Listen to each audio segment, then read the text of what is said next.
करके तुमसे ये प्रार्थना करते हैं कि अब की बार आपको ये मानव शरीर मिल गया तो अपनी जीवात्मा पर रहम करो, अपनी जीवात्मा पर दया करो, जिससे तुम्हारी ये जीवात्मा नरक पर 84 से बच जाए। ये महापुरुषों को बड़ा दर्द होता है और कहते थे ना, हमको चिट्ठी लिख करके भेजा था, ये हमारा संदेशा पहुंचाना और लोगों को ये समझाना। उसमें लिखा था, दिल में हमारे दर्द है तुम्हारा। इनके अंदर वो दर्द है। सारी जीवात्मा सदगुरु की है। काल भगवान न तो जीवात्मा पैदा कर सकता है, न जीवात्मा को मार सकता है। तो यह तन दुर्लभ तुमने पाया, और कोटि जन्म जब भटका खाया, करोड़ों जन्म भटका खाने के बाद। अब हम आप लोग तो जानते हैं, आगरा में एक प्रेमी था और एक प्रेमी के दरवाजे गुरु महाराज गए और ऐसे बरामदे में बैठे और उसे फोटो टंगा हुआ था ऐसे दीवार पर, और उसमें पलंग फोटो के नीचे लिखा था कि स्वर्गीय, और उनके बाबा का नाम लिखा था, बाबा माने बब्बा। तो गुरु महाराज से पूछा, बच्चा ये कौन है? कहने लगे, गुरु महाराज हमारे बाबा है, बाबा माने बब्बा, इनका स्वर्गवास हो गया। तो गुरु महाराज बोले, बच्चा स्वर्ग से कोई चिट्ठी आई, स्वर्ग से तुम्हारे लिए कोई टेलीफोन आया कि तुम्हारे बाबा स्वर्ग में है? कहने लगे, गुरु महाराज ये तो नहीं आया।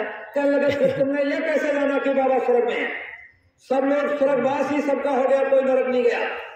कहने लगे, गुरु महाराज सब लोग लिखते हैं तो हमने भी लिख दिया।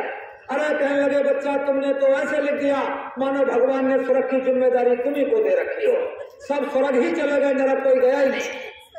कहने लगे, तो गुरु महाराज बताओ हमारे बाबा इस समय कहाँ हैं? कहने लगे, बच्चा तुम्हारे बाबा को तुम्हारे घर से बड़ी मोहब्बत थी, यही घर में यही बनाया, यही बसाया, और रात दिन हाय घर हाय परिवार, और हाय बीवी हाय बच्चा, और हाय नाती हाय पोता, और हाय हाय करते करते और बस इसी में रह करके, और न कभी सत्संग, न कभी सेवा, और न कभी भजन, ये कुछ नहीं किया, बस ऐसे बेचारे मर गए तो इसी घर में आ गए। कहने लगे, गुरु महाराज इस घर में कैसे? और यहाँ से तो हम वो बना करके अर्थी और निकाल करके घाट पे जला करके आए थे, और आपको तो उसी घर में। कहने लगे, तीसरे नंबर का कमरा खोलो, और उसी में बैठे। अब लोग डर के मारे खोला नहीं कि भूत बन के आ गया कि प्रेत बन के आ गया, वो तो चला गया था, यहाँ से जला करके हम आए थे। आप जब कुंडी खोले तो क्या देखा? एक बेड के नीचे एक कुत्ता बैठा हुआ है, कुत्ता। तो गुरु महाराज से कहा, हजूर वहाँ कोई बाबा बाबा नहीं है, वहाँ तो एक कुत्ता बैठा हुआ है। कहने लगे, बच्चा वही तुम्हारे बाबा है जो तुम कहते हो, उनका स्वर्गवास हो गया, और वहाँ कर्मों का जब हिसाब किताब हुआ तो वहाँ धर्मराज के दरबार में, तो वहाँ तो पुण्य चले नहीं, उसके घर रिश्वत चले नहीं चले। यहाँ मुकदमा आपके बजाव वाला नहीं है कि यहाँ कोर्ट कचहरी में मुकदमा अगर चल रहा है और वहाँ मुकदमा हार गए तो अपील खड़ी कर देंगे, वहाँ तो ऐसी व्यवस्था है। वहाँ तो जगह नहीं अपीलन की, और रिश्वत खोरी चले ना जरूरत पड़े वकीलन की, और वहाँ के हाकिम है न्यारे। उधर तो बिल्कुल एकदम प्रैक्टिकल आपको दिखा देंगे, क्योंकि कुदरती कैमरा आपके अंदर चल रहा है, और उसके मुताबिक कुत्ते की होने में डाल दिए गए तुम्हारे बाबा, और उसमें भटका था। तो कहने का मतलब यह है कि ये तन दुर्लभ तुमने पाया, और कोटि जन्म जब भटका खाया, करोड़ों जन्म भटका खाने के बाद ये मानव शरीर मिल गया। अब ये सबसे 750 वर्षों से महापुरुषों का यानी संतों का आना यानी शुरू हुआ है इस कलयुग में, तब से बड़ी दया है, तब से जनसंख्या रुक नहीं सकती है, क्योंकि गुरु महाराज की ऐसी दया है। महात्मा जिस पर दया की दृष्टि डाल दें वो मानव शरीर का अधिकारी, जिस वृक्ष का फल खा लें वो वृक्ष मानव शरीर का अधिकारी, आप जिसको अपना शरीर टच कर दें वो मानव शरीर का अधिकारी, जिसको नामदान दे दें वो मानव शरीर का अधिकारी। और उनकी देह से और कोई मच्छर और कोई मक्खी अगर टच हो जाए तो मानव शरीर का अधिकारी। ये देह का प्रताप है। गुरु महाराज दादा गुरु के साथ नदी में जब स्नान करने जाते थे तो दादा गुरु घंटों बैठ करके कुंडली करते थे, तो गुरु महाराज कहते थे, चलो चलो गुरु महाराज बहुत देर हो गया। अरे बच्चा ठहर जाओ, तुम्हें क्या मालूम है इस पानी में बेचारे जन्म लेते मरते, जन्म लेते मरते, और कितना समय बीत गया, और अब की बात जो पानी के जीव हैं वो हमारे शरीर से टच हो जाएंगे तो उनको मानव शरीर का अधिकार हो जाए, वो मानव शरीर के अधिकारी हो जाए। तो अब की पासा ना पड़ो तो फिर 84 जाए। अब की बार अगर संत सदगुरु नहीं मिले तो फिर ये जीवात्मा नरक को 84 में चली जाती है। तो इसलिए प्रेमी भाई, अब ये तन दुर्लभ तुमने पाया, और कोटि जन्म जब भटका खाया, करोड़ों जन्म भटका खाने के बाद ये मानव शरीर आपको मिला है, तो क्या करना है? अब इसको वृथा मत खोओ। वो स्वामी जी महाराज रामायण में लिखते हैं कि अब इसको वृथा मत खोओ, और चेतो छिन छिन भक्ति कमाओ। अब इसको वृथा रखो। वृथा मतलब है कि महात्मा कहते हैं, बच्चा अरे शरीर का भोजन अलग है और जीवात्मा का भोजन अलग है। जैसे कोई गाड़ी चलाने वाला ड्राइवर होता है तो ड्राइवर का भोजन अलग होता है और गाड़ी का भोजन अलग होता है। अब गाड़ी का भोजन तो डीजल पेट्रोल है, लेकिन ड्राइवर का भोजन डीजल पेट्रोल नहीं है। वो तो आप लोग जानते हो, ड्राइवर का भोजन अन्न है और फल है, ड्राइवर का भोजन अलग है और गाड़ी का भोजन अलग है। ऐसे आपकी ये गाड़ी है, ये मानव शरीर एक गाड़ी है। इस गाड़ी को चलाने वाली एक शक्ति, एक ड्राइवर इसके अंदर बैठा हुआ है। इसके अंदर वही जिसे आत्मा कहते हैं, वही ड्राइवर तुमको तुम्हारे घर से यहाँ तक लेकर के आया और वही ड्राइवर यहाँ से घर तक ले जाएगा। अगर यहाँ से ये ड्राइवर यहाँ से किसी का खिसक जाए तो एक कदम आगे नहीं बढ़ सकता, पलक नहीं झपका सकता। तो ड्राइवर इसके अंदर जो बैठा है, जो इस गाड़ी को चला रहा है, तो गाड़ी का भोजन अलग है और ड्राइवर का भोजन अलग है। तो इसलिए गुरु महाराज कहते थे, जैसे शरीर की रक्षा के लिए 3 चीजें, रोटी, कपड़ा और मकान, ये शरीर की रक्षा के लिए 3 चीजें बड़ी जरूरी हैं। ऐसे जीवात्मा की रक्षा के लिए 3 चीजें, सत्संग, सेवा और भजन। ये जीवात्मा की रक्षा के लिए 3 चीजें, ये स्तंभ 3 खंडे, ये सत्संग और सेवा और भजन। गुरु महाराज कहते थे, बच्चा ये 3.5 हाथ का मकान ये तुमको किराए पर मिला है 60 साल के लिए, 70 साल के लिए और 80 साल के लिए, और इसमें रह करके तुम अपना काम बना लो। अपना काम का मतलब था, यानी अपना का मतलब है जीवात्मा का काम। जीवात्मा का काम कैसे होगा? जीवात्मा का क्या काम है? सत्संग, सेवा और भजन। ये जीवात्मा की दौलत है, तो अब इसको व्यर्था मत खोलो और चेतो छिन छिन भक्ति कमाओ। भक्ति कमाओ, भक्ति का मतलब है गुरु आदेश का करो पालन। तो 3 चीजें हैं, सत्संग, सेवा और भजन। अब इसको व्यर्था मत जाने दो। आप कहोगे व्यर्था कैसे?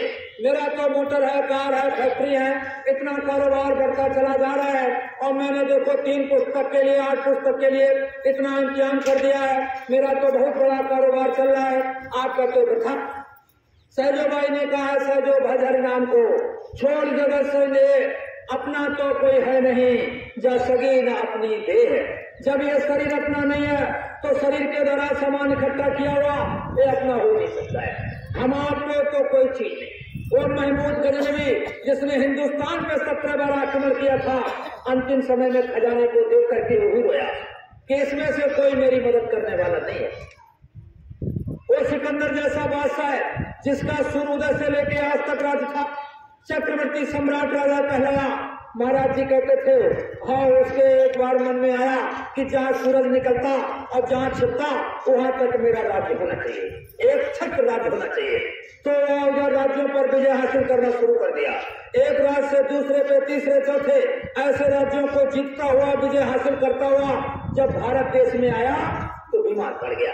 सिकंदर बादशाह बीमार पड़ गया तो बहुत हकीमों को बुलाया और कहने लगे, देखो हमारी तबीयत खराब हो रही है, अरे हमारी तमन्नाएं तो अभी अधूरी हैं, अब ये बताओ ऐसा तो नहीं कहीं समय करीब आ गया हो। तो बहुत हकीमों ने नाड़ी को देखा और अनुभव किया तो समझ गए कि इसका अब अंतिम समय आ गया है। लेकिन सोचने लगे, अगर हम इससे ये कह दें कि तुम अभी मर जाओगे थोड़ी देर में या थोड़े दिनों में, तो कहो अपने मरने से पहले हमको मार दे। कहने लगे, हमको मारने चलाया, अभी तो कितना काम बाकी। तो बड़ी होशियारी समझदारी से काम लिया और बाद हकीमों ने कहा, देखो बादशाह, अभी तुम्हारी मौत नहीं है। बोला, कब होगी? बोला, जब पृथ्वी हो जाएगी लोहे की और आसमान हो जाएगा सोने का, तब तुम्हारी आएगी मौत। तो बड़ा खुश हुआ कि ना पृथ्वी हो जल्दी लोहे की, ना जल्दी हो आसमान सोने का, तो अभी मौत आने वाले है नहीं। और ऐसे भारत देश में इस यूपी को क्रॉस करता हुआ और रेगिस्तान राजस्थान एरिया में पहुंचा हुआ, तपती हुई बालू में, रेतीली जमीन में, और उधर से जेठ बैसाख में, मई जून में सूरज की तपन, और वहीं समय आ गया और तबीयत उसकी खराब हुई और ऐसे सर चकराया तो रथ से सवार होकर के नीचे कूद गया। और कहा, सिपाहियों मंत्रियों से हमारी व्यवस्था आराम करने की कीजिए और मेरा एक कदम आगे नहीं बढ़ाया जा रहा है। तो कहने लगे, महाराज यहाँ कैसे? यहाँ तो पेड़ बूटा नहीं है, कोई मकान दुकान नहीं है, यहाँ कैसे आराम कराई जाए? आगे देखेंगे कुछ व्यवस्था बनेगी। कहने लगे, नहीं, एक कदम आगे नहीं बढ़ा जा रहा है। अरे कहने लगे, तो फिर यहाँ कैसे व्यवस्था बने? तो योजना बना करके, और जो जैकेट पहने होते हैं जवान लोग, वो लोहे की जैकेट होती है जिसमें गोली नहीं घुसती है, वही लोहे की जैकेट निकाल करके और उसी का रेतीली जमीन पर ऐसे बिछा दिया और चद्दर को डाल दिया और उसी पर लेटा दिया ऐसे। और जब सूरज की रोशनी आंख पर पड़ रही है तो आंख ऐसे तिलमिला रही है, तो लोहे का सोने का जो छतरी थी वो घोड़े पर सवार रथ पर लगी हुई थी, वो ऐसे उतारा और छाते की तरह ऐसे सूरज की तरफ लगा दिया। जब उसने नीचे टटोल करके देखा तो उसको लोहा दिखाई दिया। उसने कहा अरे तो जमीन लोहे की हो गई। आंख खोल करके देखा तो लोहे का जो सोने का छतर लगा हुआ था उसने देख लिया, समझ लिया कि आसमान भी सोने का हो गया, अब हमारी मौत आ गई। उसको ये होश आया कि अब हमारी मौत आ गई। तब उसने अपने साथियों से कहा कि मेरा जब जनाजा निकले, मेरी जब अर्थी निकले तो दोनों हाथ कफन से बाहर कर देना, जो दुनिया के लोग ये देखें कि सिकंदर जैसा बादशाह होते हुए आज अपने साथ कुछ नहीं लिए जा रहा है। इतिहास में लिखा है इकट्ठे नर जहां के घर सभी मुल्कों के मालिक थे, और सिकंदर जब चला घर से तो दोनों हाथ खाली थे। आज गुरु महाराज समझाते हैं बच्चा यही भजन तेरे संग चलेगा और पावेगा आराम, और मन तो भजो प्रभु का नाम। ये भजन आपके काम आने वाला, ये सत्संग सेवा आपके काम आने वाली, और उसके लिए आपको 2 घंटे का समय नहीं मिल पा रहा। 2 घंटे का समय आपको नहीं मिल पा रहा है, जबकि इतना आसान कलयुग में महात्माओं ने कर दिया। कहा बच्चा सारे दिन खेती दुकान दफ्तर का काम करो, शाम को बाल बच्चों की सेवा करो, दिन में 10 बार भूख लगे तो भोजन करो, चाहे जितनी बार कपड़े बदलो कोई मना नहीं है, लेकिन 24 घंटे में 1 घंटा सुबह 1 घंटा शाम को निकाल करके उस मालिक को याद करो। उसके लिए समय। अरे मरने के बाद की बात छोड़ो, मरने के बाद आप कहोगे दुनिया साथ छोड़ देती है। मैं जीते जी आपको बता रहा हूँ, तमाम लोग ऐसे मिलेंगे, बुढ़ापा आता है तो कोठी बंगले से और चरपैया निकाल करके और देहात में जहाँ जानवर बनते हैं भूसा भरा जाता है और उसी 3 छप्पर में और चारपाई पहुंचा दी जाती है। और वहां से निकाले और बीमारी हो गई और तकलीफ पड़ गई और अपने आप कुछ कर नहीं सकते, तो प्रेमियों खाना भी सबके बाद में पहुंचता है। समय से दवाई नहीं खा पा रहे हो, समय से इलाज नहीं हो रहा है, समय से खाना नहीं मिल रहा, तो गोस्वामी जी महाराज कहते हैं, कबीर साहब ने अपनी बारी में लिखा है, कबीर साहब ने, आप कहते हो लड़का मेरा, ये लड़की मेरी, और ये घर मेरा, परिवार मेरा, और इनके चक्कर में तुम समय नहीं दे पा रहे हो, तो साहब कबीर ने लिखा है कि धीर जमाई ले दो और बौन ले पूत, और तुम भजन बंदगी ना करी और रहे भूत के भूत। अब तुम कहो ये लड़की मेरी, और लड़की हो गई शादी लायक, जमाई आया गमान, वो ले गया आपकी, अरे वो ले गया, शादी हो गई, जमाई ले गया, और 10 साल के बाद फोन करना बिटिया चली आओ, तो बिटिया कहेगी मम्मी बच्चों की परीक्षा चल रही है, अभी कैसे आ पाऊंगी, आपकी है, वो जिसकी थी वो ले गया। अब कहो ये लड़का मेरा, और घर में हो गई शादी उसी लड़के की, आ गई बहू रानी और लड़का ले लिया बहू ने। अब किसी बुद्धि से बात कर तो यही बोलना, और लड़का भी चला गया और लड़का बहू ने ले लिया और लड़की जमाई दामाद ले गया। अब तुमने जो आपका काम था कि हमको गुरु महाराज ने समझाया बच्चा ये सत्संग सेवा और भजन ये तुम्हारा काम, वो आपने किया। तो इसलिए प्रेमी भाई बहनों, आप लोगों से ये निवेदन करने आया, आपसे ये प्रार्थना करने आया कि आप लोगों से हाथ जोड़ करके निवेदन प्रार्थना है कि प्रेमियों ये मानव शरीर बार बार मिलने वाला नहीं है। ये माँ के गर्भ में जब 4.5-5 महीने का पिंड तैयार हो जाता है, तब उस भगवान के दरबार से हमको आपको माँ के गर्भ में भेजा जाता है। हम आप एक जीवात्मा है, हम आप एक जीवात्मा है। माँ के गर्भ में जब 5 महीने का पिंड तैयार हुआ तो भगवान के दरबार से हम आप मतलब जीवात्मा को माँ के गर्भ में भेज दिया गया। और ऐसे नहीं भेजा गया, वो तो गुरुवाणी में लिखा है कि पूर्व जन्म के शुभ कर्मों से और नरदेही प्राणी पाता है और वादा कर भगवान भजन का जीव जगत में है। हम आप लोग जगत में आए, माँ के गर्भ में आए तो भगवान से भजन करने का वादा लेकर के आए। चाहे किसी जात के हो, चाहे किसी धर्म के हो, चाहे किसी मजहब को मानने वाले हो, मानव शरीर में जो आया, इंसान शरीर में जो आया, सबने भगवान से भजन करने का वादा करके आया कि हम जाकर के आपका करेंगे। माँ के गर्भ में जब आ गए तो नासिका का मुंह ऊपर है और ऊपर से मलमूत्र बह रहा है।